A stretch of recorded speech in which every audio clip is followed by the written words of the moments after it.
고린도전서 12장 8절로 11절까지 말씀입니다. 제가 먼저 8절 말씀 봉독합니다.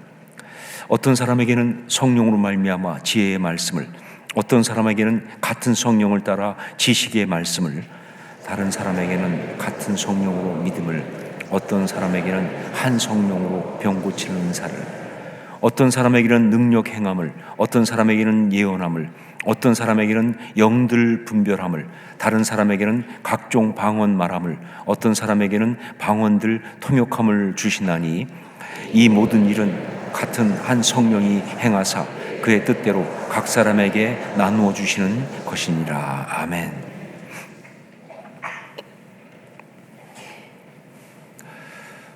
예수님께서 승천하시기 전에 이제 이 땅에 존재하게 될 교회에 대하여 예언의 말씀을 하셨습니다. 그것이 바로 사도행전 1장 8절 말씀이지요. 오직 성령이 너희에게 임하시면 너희가 권능을 받고 예루살렘과 온 유대와 사마리아와 땅 끝까지 이르러 내 증인이 되리라 하시니라. 여기에도 분명히 나오지만 교회는 성령이 임하시고 성령의 역사하심이 있어야 그것이 진짜 교회가 되는 것입니다. 예, 교회는 성령이 임하시고 성령의 역사하심이 있어야, 그래야 그게 진짜 교회다. 아무리 겉으로 교회의 모습을 다 갖췄다 할지라도, 심지어 그 역사가 수십 년, 수백 년 그렇게 되었다 할지라도 지금 그 가운데 성령의 역사하시는 것이 없다고 한다면, 지금 그 가운데 성령이 임하시고 역사하시는 그런 것이 없다고 한다면 그거는 교회가 아니다.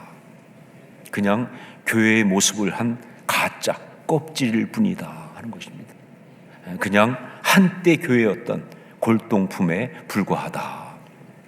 네, 교회가 정말 교회이려면 성령이 그 가운데 임하시고 성령의 역사가 그 가운데 반드시 있어야 하는 것입니다. 왜냐하면 그래야 교회가 살아있을 수 있기 때문에, 그래야 교회가 살아 움직이기 때문에, 아니면 죽은 거거든요. 여기 사도행전 말씀 보면 권능을 받고 이렇게 하셨는데, 이 권능을 받고라는 말, 이 말은 헬라어로 듀나미스라는 말입니다. 듀나미스. 이 듀나미스는 그 뜻이 힘, 능력 이런 뜻이에요. 그런데 사실 이것은 그냥 힘, 그냥 능력이 아니라 본질적인 힘, 즉 그것의 존재에서 나오는 힘, 바로 생명력을 말하는 거예요. 그래서 예수님께서 처음 제자를 파송하실 때, 그때 제자를 보내시면서 듀나미스를 주셨는데, 능력을 주셨는데, 그때 그냥 듀나미스만 주신 것이 아니라 또 하나, 패키지처럼 또 하나 주신 것이 있어요. 그게 바로 뭐냐? 권세, 엑수시아라는 거예요. 이 둘은 같이 가거든요. 듀나미스와 엑수시아를 같이 주신 거예요. 바로 그래서 우리말 성경에서 사도행전 여기에서 번역을 할 때 그냥 능력 이렇게 번역하지 않고 권능이라고 번역을 한 겁니다. 저는 참 우리말 성경이 기가 막히다고 생각해요. 그냥 능력이 아니고 권능이라고, 권세와 능력이라고. 네, 성령이 임하셔서 권능을 주시지 않으면 교회는 겉모습만 교회일 뿐 사실은 죽어 있는 것입니다. 생명력이 없으니까 껍질에 불과하고 그냥 가짜에 불과한 그런 것일 뿐이다, 그런 거죠. 자, 그런데 이것은 교회 공동체만이 아니라 우리 신앙 전체에 그대로 다 해당되는 것입니다. 왜냐하면 그렇죠, 우리가 교회잖아요. 우리가 교회를 이루고 있으니까 이것은 교회 공동체만이 아니라 우리 신앙 전체에 그대로 다 해당되는 것이다. 우리에게 성령이 임하시고 성령에서 우리에게 권능을 주시지 않으면 우리 신앙은 죽은 것이다, 가짜다, 껍질이다. 신앙생활 아무리 모양을 갖추고 있어도 그건 살아있는 신앙이 아니다, 그런 이야기죠. 제가 한 번은 목회자 세미나에 참석을 했는데, 그때 그 강사 목사님께서 이 목사님들끼리만 있으니까 우리끼리만 할 수 있는 조크를 하나 했습니다. 그것은 목사에게 할 수 있는 가장 심한 욕, 저주가 무엇인 줄 아느냐 하는 거예요. 목사에게 할 수 있는 가장 심한 욕, 저주가 무엇인 줄 아느냐. 사실 이 말씀 준비하면서 이걸 제가 여러분께 가르쳐 드려야 할지 상당히 고민스러웠습니다. 여러분이 저한테 이거 쓰면 안 되니까 근데 안 쓰실 줄 알고 말씀드립니다. 목사에게 할 수 있는 가장 심한 욕, 저주가 무엇인 줄 아느냐? 그건 바로 성령 받지 못하고 설교해라. 성령 받지 못하고 설교해라. 그때 거기 참석한 모든 목회자들이 다 웃으면서도 그야말로 격하게 공감을 했습니다. 그렇죠. 설교가 정말 귀하고 복된 것이지만, 그러나 성령님 없이 설교를 해야 한다면 그것처럼 고통스럽고 그것처럼 힘들고 어려운 것은 없는 것이죠. 왜냐하면 성령님이 계시지 않으면요, 권능이 없기 때문에, 권능을 주시지 않기 때문에, 그러니까 설교를 하지만 거기에 능력이 없어요. 힘이 없어요. 에너지가 없어요. 그러니 듣는 사람들도 물론 힘들겠지만 하는 사람은 얼마나 힘들겠습니까? 그야말로 죽을 맛이죠. 그래서 이것이 목사에게 할 수 있는 최고 심한 욕이고 저주가 되는 겁니다. 자, 그런데 여러분, 이게 목사한테만 해당되는 이야기입니까? 아니죠. 같은 의미로 성도들에게 할 수 있는 최고 심한 욕과 저주가 있다면 그게 바로 성령 받지 못한 채 신앙생활 해라, 이게 아닐까? 성령 받지 못한 채 신앙생활 해라, 이게 아닐까? 신앙생활 정말 축복이에요. 우리를 정말 행복하게 하는 그런 것이지만 성령 받지 못한 채 신앙생활을 해야 한다면 정말 힘들고 정말 재미없고 정말 안타까운 그런 것이 아닐까. 말씀 생활도 그렇습니다. 예배 생활도 그렇습니다. 기도 생활은 말할 것도 없고요. 제자의 삶, 이 좁은 길을 우리가 어떻게 걸을 수가 있겠습니까? 성령 받지 못하면. 그냥 성령 없이 그 길을 걸어가야 한다면요, 아마 날마다 자기도 모르게 이렇게 말할 거예요. 내가 어쩌다가 괜히 믿어서 이런 말 하지 않겠습니까? 성령이 임하셔야, 그리고 우리한테 권능을 주셔야 우리 신앙이 참 신앙이 되고, 그래야 교회가 진짜 교회가 되는 거예요. 자, 그런데 이때 성령이 너에게 임하시면 너희가 권능을 받고 라고 하는 이 말씀에서 그때 우리가 받는 권능은 도대체 뭘 말하는 것이냐, 구체적으로 무엇을 말하는 것인가. 여러 가지가 있겠죠. 그런데 그 중에 가장 중요하고 정말 주된 것, 특히 교회를 이루기 위해서 정말 중요한 것은 바로 뭐냐? 은사라는 것입니다. 너희가 권능을 받고, 그 권능이 뭐냐? 은사를 받는 것이다 하는 거예요. 우리 11절 말씀을 함께 읽겠습니다. 11절 같이 읽습니다. 이 모든 일은 같은 한 성령이 행하사 그의 뜻대로 각 사람에게 나누어 주시는 것이니라. 여러분, 이 말씀 보면서 떠오르는 말씀이 혹시 없습니까? 이 모든 일은 같은 한 성령이 행하사 그의 뜻대로 각 사람에게 나누어 주시는 것이니라. 이 말씀 보면서 떠오르는 말씀이 없느냐? 오순절 성령 강림으로 교회가 탄생할 때 바로 그 모습 아닙니까? 사도행전 2장 2절로 3절 말씀 같이 함께 읽도록 하겠습니다. 같이 읽습니다. 호련히 하늘로부터 급하고 강한 바람 같은 소리가 있어 그들이 앉은 온 집에 가득하며 마치 불의 혀처럼 갈라지는 것들이 그들에게 보여 각 사람 위에 하나씩 임하여 있더니, 그의 뜻대로 각 사람에게 나누어 주시는 것이니라. 각 사람 위에 하나씩 임하여 있더니, 물론 현상은 달라요. 하지만 이것은 성령께서 교회 가운데 임하셔서 역사하시는 그 모습, 그걸 그대로 동일하게 나타나고 있는 그런 것이죠. 그러니까 성령의 은사는 성령이 너희에게 임하시면 너희가 권능을 받고 라고 하는 이 교회의 본질적인 모습의 가장 구체적이고 일반적인 그런 모습이다 라고 말할 수가 있는 것입니다. 마귀 전공은 가라지를 뿌리는 거예요. 정말 중요한 영적인 것에 대해서 정말, 그래서 마귀는 다 가라지를 뿌립니다. 그래서 그걸 왜곡하고 혼란스럽게 만들고, 그래서 그 중요한 영적인 것을 훼손하고 그리고 잃어버리게 하는 것, 이게 바로 마귀의 주된 전략이에요. 자, 그런 마귀의 가라지 가운데서 어떤 면에서 교회와 우리 신앙을 가장 심각하게 손상시키는 것이 있다고 한다면 그것이 바로 성령의 역사, 성령의 은사에다가 가라지를 뿌리는 거예요. 자, 이것은 두 가지로 교회와 우리 신앙에 해를 끼쳤는데, 하나는 뭐냐? 현상을 흉내내서 성령의 역사와 은사를 가장한 마귀의 역사를 행함으로써 헷갈리게 만드는 거예요. 혼동시키는 거예요. 여러분 아세요? 마귀가 역사하면 거기도 방언이 있다는 것을. 귀신 들려서 방언하는 거 굉장히 많습니다. 심지어 뭐예요? 예언도 하고, 그리고 병도 고칩니다. 온갖 종류의 어떤 그런 역사 다 일으킬 수 있어요. 마귀가 그걸 한다니까요. 성령의 역사, 성령의 은사를 가장한 마귀의 역사를 갖다가 하게 함으로써 그래가지고 정말 신앙이 아주 혼란스럽고 문란하고 심지어 추잡해지는 그런 경우가 일어나는 것이죠. 소위 은사주의 운동을 하는, 지나치고 잘못된 성령 사역을 하는 그런 많은 교회들이 여기에 빠져서 안타까운 모습을 보였지 않습니까? 그러다 결국 이단이 되고 말았죠. 성령 사역한다는 교회 중에서 굉장히 많은 그런 교회들이 이런 안타까운 적용에 빠진 거예요. 마귀의 공격에 넘어가서. 자, 그런데 여러분, 이게 다가 아닙니다. 더 심각한 문제가 또 하나 있었죠. 뭐냐? 이건 그 반작용으로 일어난 건데, 그러다 보니까 아예 성령의 역사와 성령의 은사에 대해서 교회가 부정적이 되는 거예요. 배타적이 되는 거예요.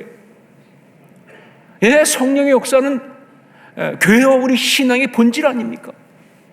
그런데 그 잘못된 마귀의 어떤 역사 때문에 일어나는 그런 잘못된 성령의 역사, 어떤 그런 은사주의 운동, 이런 것들 때문에 성령의 역사를 거부하고 성령의 은사를 부정하고, 혹은 부정까지는 아니지만 그러나 사실 인정하지 않는, 그래서 그 성령의 역사가 일어난다, 성령의 어떤 있다 그러면 먼저 경계심부터 갖는 거예요.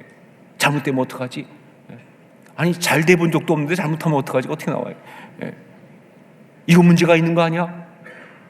이건 아닌 것 같아 라고 하면서 그냥 밀어버리는, 그래서 신앙의 본질을 잃어버리고 신앙의 능력을 잃어버리는 그런 안타까운 일이, 그런 피해가 또 일어난 거예요. 소위 정통성을 강조하는 많은 교회들이, 우리 교회 같은 교회입니다. 정통성을 강조하는 많은 교회들이 이 마귀의 괴계에 넘어가서 정말 엄청난 영적인 피해를 입은 것을 우리는 부인할 수가 없어요. 왜 교회가 그렇게 재미가 없느냐? 왜 그렇게 교회가 능력을 잃었느냐?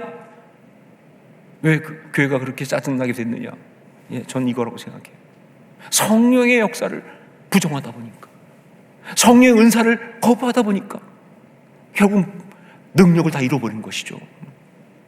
자, 그러므로 교회가 교회되기 위하여, 신앙이 참 신앙이 되기 위하여 성령의 은사에 대해서 바르게 알아야 합니다. 뿐만 아니라 적극적으로 사모하고 받아들여야 하는 거예요. 바로 그래서 바울 사도는 고린도 교회에게 편지를 쓰면서 이 성령의 은사에 대한 이야기를 아주 적극적으로 하고 있어요. 그러면서 아주 구체적으로 이야기를 하고 있는 거예요. 자, 우리 8절로 10절 말씀을 함께 같이 읽겠습니다. 8절로 10절 함께 읽습니다. 어떤 사람에게는 성령으로 말미암아 지혜의 말씀을, 어떤 사람에게는 같은 성령을 따라 지식의 말씀을, 다른 사람에게는 같은 성령으로 믿음을, 어떤 사람에게는 한 성령으로 병 고치는 은사를, 어떤 사람에게는 능력 행함을, 어떤 사람에게는 예언함을, 어떤 사람에게는 영들 분별함을, 다른 사람에게는 각종 방언 말함을, 어떤 사람에게는 방언들 통역함을 주시나니. 자, 지금 바울 사도가 몇 가지의 성령의 은사를 얘기했습니까? 정신없이 읽다 보니까 몇 가지인지 잘 모르시겠죠, 그렇죠? 여러분을 불편하게 하지 않게 제가 말하겠습니다. 9가지입니다. 9가지? 그 순간 여러분 중에 성경에 관심 있는 사람들은 불이 반짝 들어올 거예요. 9가지? 왜냐하면요, 갈라디아서 5장 22절 23절에 나오는 성령의 열매가 몇 가지예요? 9가지 아닙니까? 그런데 여기 나오는 성령 은사도 9가지니까 혹시 성령과 9가지가 무슨 특별한 관계가 있지 않을까? 아니면 성령님은 9을 좋아한다, 이런 게 가능하지 않을까? 그런 생각이 들 수 있는데 사실은 아무 관계가 없습니다. 왜냐하면 여기 나온 성령의 은사 9가지는 9가지만 있어서 9가지가 아니에요. 그냥 바울 사도가 지금 예를 쭉 들면서 이야기하다 보니까 9가지가 된 거예요. 그러니까 9이라는 숫자의 의미를 둘 필요가 없다 그 말이죠. 또 각각 열거한 은사들에 대해서 각각 이것이 뭐냐 저것이 뭐냐 하고 거기에 너무 주목할 필요가 없는 거예요. 그건 예를 든 것이니까. 자, 하지만 오히려 그것보다는 우리가 그렇게 쭉 얘기하고 있는데 이것이 사실은 3가지의 카테고리로 나눠진다는 것을 주목하셔야 돼요. 3가지의 카테고리로 나누어지고 있고요. 그 카테고리 하나하나가 중요한 거예요. 첫 번째가 뭐냐? 말씀의 은사입니다. 말씀의 은사. 지혜의 말씀을, 지식의 말씀을, 이 2가지는 말씀의 은사에 해당하는 거예요. 네, 말씀을 깨닫고 그 말씀 가운데 있는 영적인 지혜와 지식을 알게 되는 것은요, 성령께서 감동하셔야만이 하는 거예요. 이게 바로 말씀의 은사예요. 세상 없는 교육을 받고 머리가 아무리 좋아도요, 성령의 감동이 없으면 말씀을 절대로 제대로 온전히 깨달을 수가 없습니다. 말씀이 역사하는 것은 더더구나 불가능하고요. 성령께서 역사하지 않으면 말씀을 깨달을 수도 없고 말씀이 역사하지도 않는다. 하지만 어린아이라도 성령께서 감동하시면, 즉 말씀의 은사를 주시면 그 말씀을 깨닫는 정도가 아니라 그 말씀의 권능이 임하면서 그 말씀이 그 삶 가운데 역사하는 거예요. 여러분, 그러니까 모든 성도는 다 말씀의 은사를 받아야 합니다. 여러분 생각에 혹시 말씀의 은사는 목사님만 받아야 되는 거 아니에요? 아니요.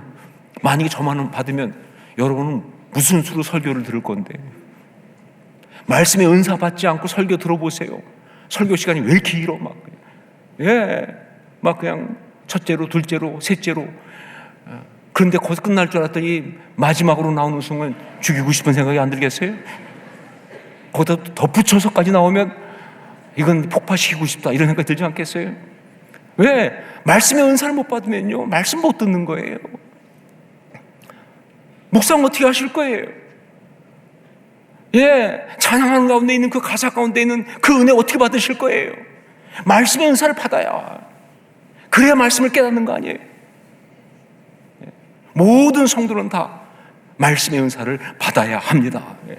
정도의 차이, 형태의 다양함은 있을지 몰라도 성도가 말씀의 은사를 받아야 한다는 것은 필수예요. 나에게 주신 성령의 은사 중에 첫 번째, 우리가 정말로 사모하고 간구해야 될 건 뭐냐? 말씀의 은사를 주시옵소서라는 거죠. 두 번째, 믿음의 은사입니다. 믿음의 은사. 믿음의 은사. 믿음, 병 고치는 은사, 능력 행함, 예언함, 영들 분별함. 이 5가지, 이것이 바로 다 뭐예요? 믿음의 은사예요.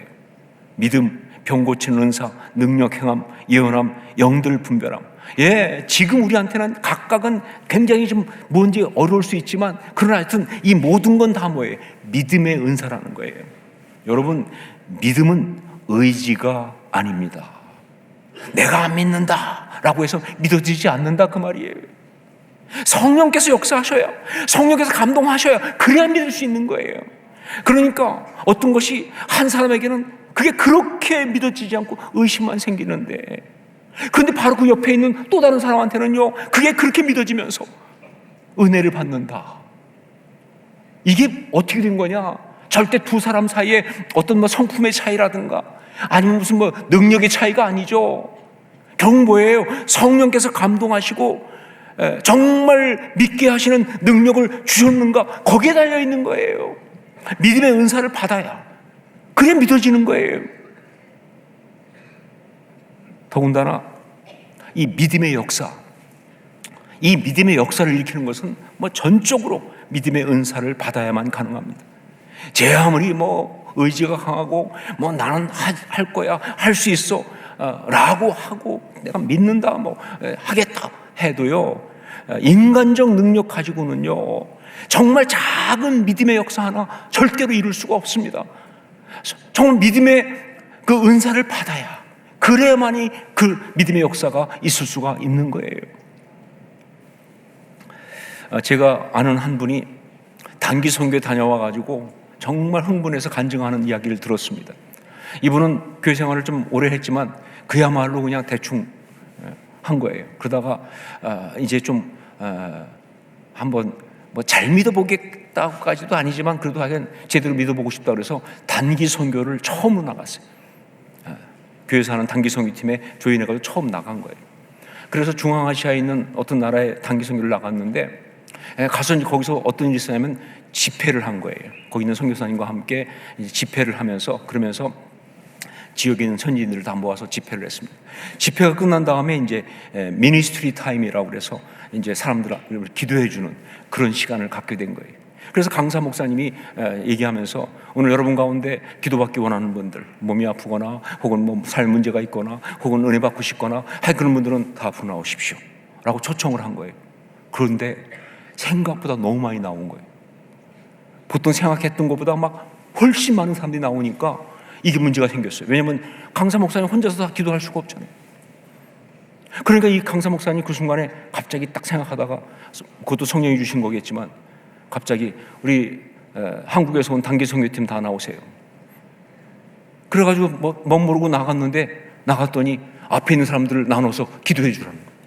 안수기도 하라는 거예요. 그분 말씀에 자기가 살아오면서 그때처럼 당혹스러웠을 때가 없었다. 왜냐면 자기는 그냥 평신도인데, 더구나 스스로 생각해도 믿음이 좋은 편이 아니에요. 더구나 기도해 주는 거? 아니, 기도는 그동안 식사 기도 겨우 하는 정도였는데 말이지. 그것도 가끔 빼먹는데. 그런데 안수 기도를 하라고? 더구나 문제가 뭡니까? 앞에 있는 사람들이 뭐예요? 현지인들이니까 말이 안 통하잖아요. 그러니까 말도 안 통하는 기도를 하면 그 기도가 먹히겠냐 그 말이죠. 너무 당혹스럽고 너무 당황스러운 거예요. 하지만 도망칠 수가 없어요. 왜냐면 나오라서 나왔거든요. 거기서 어떻게 도망갑니까? 아무래도 단기 선교팀으로 왔는데. 그래서 정말 힘든 순간에 그래도 배운 게 있어가지고 짧게 성령님 도와주세요, 큰일 났습니다 라고 기도했다는 거예요. 그런데 놀라운 것은 그렇게 기도하는 순간에 이 마음속에 어떤 확신이 들어오면서 어떤 능력이 임하더라는 거예요. 자기 생각에. 그러면서 무엇보다 결과에 대한 그 두려움이 사라진 거예요. 사실은 이분이 제일 힘들었던 건 뭐냐면, 내가 기도했다가 그냥 아무 역사도 안 일어나고 막 상대가 웃고 뭐 이렇고 그러거나 뭐 그러면 어떡하지? 막 자기가 너무 기도 못하니까 막 이런 생각이 들어가지고 두려웠는데, 그때 갑자기 들어오는 생각이, 어차피 상대는 내가 기도하는 건 못 알아듣잖아요. 내가 뭐라고 기도하든 간에 상관없다. 그냥 나는 그냥 기도만 하고 결과는 그냥 알아서 맡기겠다. 그런 마음이 들더라는 거예요. 그래서 모르겠다. 그래가지고 이제 앞에 있는 사람한테 가서 기도를 시작한 거예요. 그래서 안수를 딱 하고 기도하는데 막 그냥 한국말로 이제 뭐 생각난 대로 막 기도하는 거죠. 그런데 기도하다 보니까 갑자기 자기 마음속에 그 앞에 있는 영혼이 너무 불쌍한 거예요. 그런 공감이. 그 영혼이 너무나 불쌍하고 애처로운 마음이 들어가지고 막 눈물이 나더라는 거예요. 한 번도 본 적이 없는 사람이죠. 누군지도 모르는 사람이죠. 그런데 그냥 눈물이 막 나는 거예요. 그런데 놀라운 게 뭐냐, 자기가 막 그렇게 울면서 기도하니까 하다가 보니까 그 앞에 있는 사람도 같이 울더라는 거예요. 근데 이게 그냥 뭐 분위기 따라 우는 게 아니라 뭔가 영적인 역사가 일어나는 거예요. 그래가지고 막 울며 기도하면서 하니까 막 너무 감사하기도 하고 역사가 일어나기도 하고. 그러면서 계속 사람들이 올 때마다 기도하는데 진짜 막 얼마나 놀라운 일이 많이 일어나는지, 그 중에 하나는 자기가 안수 기도를 딱 했더니 기도받다 이 사람이 쓰러지더라는 거예요. 그 사람은 쓰러지는 것 때문에 놀라서 자기도 쓰러질 뻔한 적이 있어요.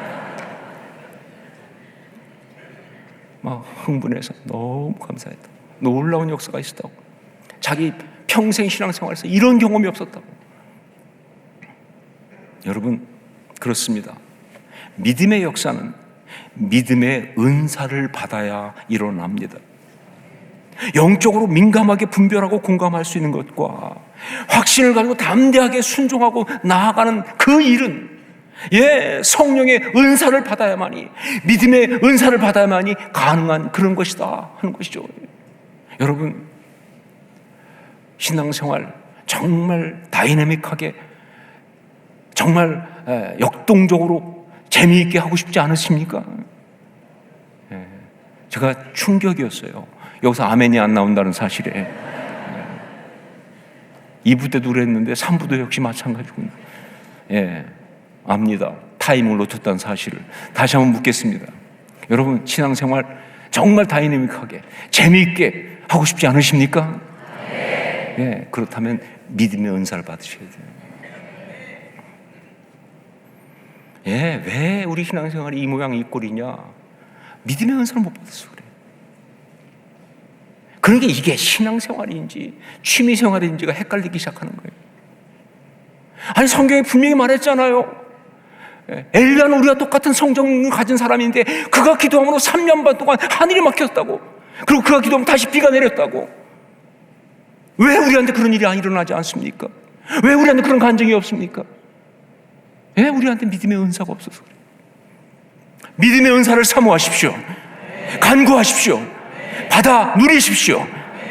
놀라운 은혜가, 간증이 우리 삶에 가득할 줄 믿습니다.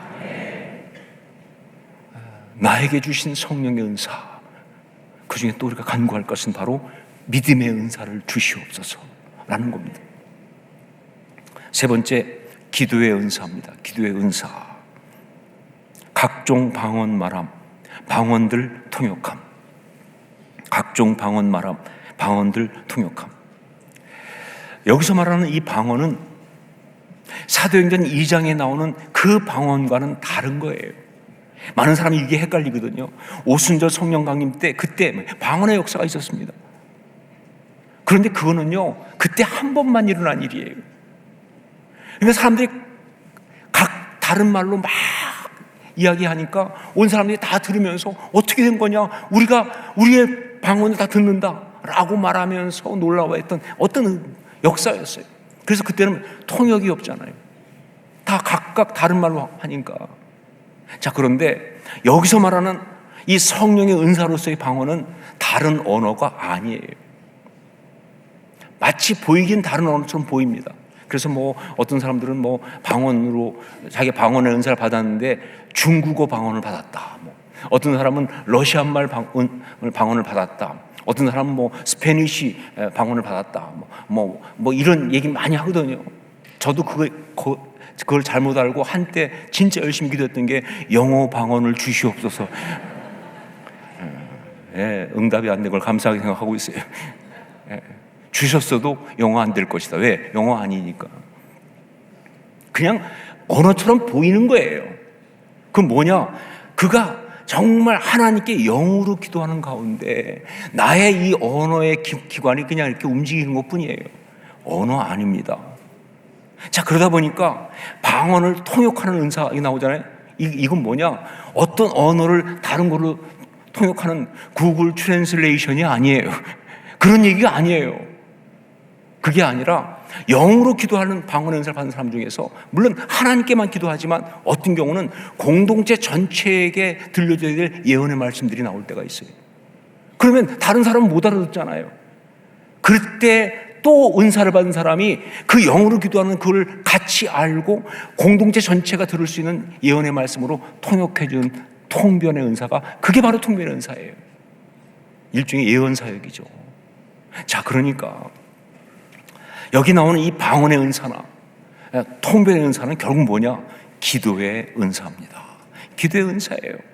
진짜 기도를 할 수 있게 하는 바로 그 기도의 은사를 이야기하는 것이다. 여러분, 성령의 감동 없이 인간은 진정한 영적인 기도를 할 수가 없습니다. 인간적 차원에서 인간의 어떤 방법으로 하나님 이러고 저러고 얘기할 수 있죠. 그것도 기도 맞아요. 하지만 그 기도는 영적인 차원을 뚫고 하나님께 도달하는 진짜 기도는 아니다. 예, 그냥 인간들이 하고 있는 인간의 바람이 뿐이지 그건 영적인 차원을 뚫고 하나님께 도달하는 진짜 기도는 아니다. 진짜 기도는요, 성령의 감동이 있어야 가능합니다. 그러니까 여러분, 말을 잘한다고 기도 잘하는 거 아니잖아요. 여러분, 표현이 화려하고 수려하고 정말 논리가 딱 정연하고 표현들이 막 그냥 아주 감각적으로 마음을 터치하는 그런 거 한다고 그래서 그걸 진짜 기도라고 하겠습니까? 그 기도 좋다고 말씀드릴 수 있냐? 아니죠. 성령의 감동이 없다면 기도의 은사를 받지 못하면요, 아무리 화려하게 말해도 그건 기도 아니에요. 다 알아요, 그것을. 진짜 기도는, 하나님께 상달되는 진짜 기도는 바로 기도의 은사를 받아야 돼요. 성령의 역사가 있어야 가능하다고 말이에요. 여러분, 기도의 은사를 사모하실 수 있기를 주의 이름으로 축원합니다. 여러분, 우리가 다른 어떤 것보다 나에게 주시는 은사 가운데 이 기도의 은사는 반드시 더 사모해야 돼요. 왜냐하면 우리 고백하지만 우리 기도 없이 못 살잖아요.